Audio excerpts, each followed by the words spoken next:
नमस्कार, आप देख रहे हैं द हिंद 24 न्यूज और मैं हूं आपके साथ साक्षी निर्वाण।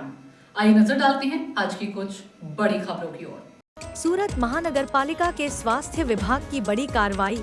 डुमस बीच से लेकर रेलवे बस स्टेशन तक सघन जांच। सूरत महानगर पालिका के स्वास्थ्य विभाग द्वारा शहर भर में व्यापक कार्रवाई करते हुए खाद्य सुरक्षा और स्वच्छता को लेकर सख्त चेकिंग अभियान चलाया गया।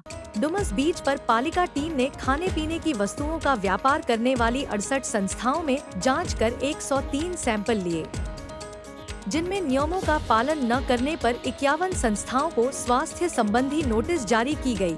इसके अलावा रेलवे स्टेशन और बस स्टेशन क्षेत्रों में भी 260 संस्थाओं की जांच की गई, जहां कचरा डस्टबिन न रखने जैसी खामियों के चलते तुरंत नोटिस जारी की गई। सिंगल यूज प्लास्टिक पर प्रतिबंध के तहत 674 संस्थाओं में चेकिंग की गई, जिसमें 140 किलो प्रतिबंधित प्लास्टिक जब्त किया गया। साथ ही नियमों का उल्लंघन करने वाली संस्थाओं से कुल 4.36 लाख रुपए का दंड वसूल किया गया। पालिका द्वारा शहर में स्वच्छता और खाद्य सुरक्षा को लेकर आगे भी ऐसे अभियान जारी रखने की जानकारी दी गई है। गई काले नायब मुख्यमंत्री श्री द्वारा जे सूचना आपवामां आवेली एना अनुसंधाने अपना deputy commissioner Shri health and hospital और आरोग्य अधिकारी श्री द्वारा अमने सूचना आपवामां आवेली अठवा झोन विस्तारनी अंदर प्रवासन स्थल जे आपणुं डुमस बीच छे त्यां आगळ अने धार्मिक स्थळ अंबिका निकेतन मंदिर त्यां आगळ आपणे घणी सफाई झुंबेश हाथ धरेली।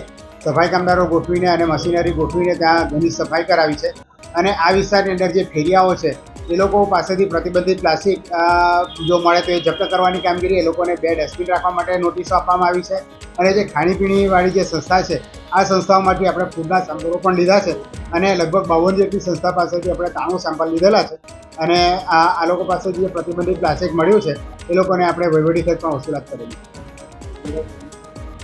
देखते रहिए द हिंद 24 न्यूज।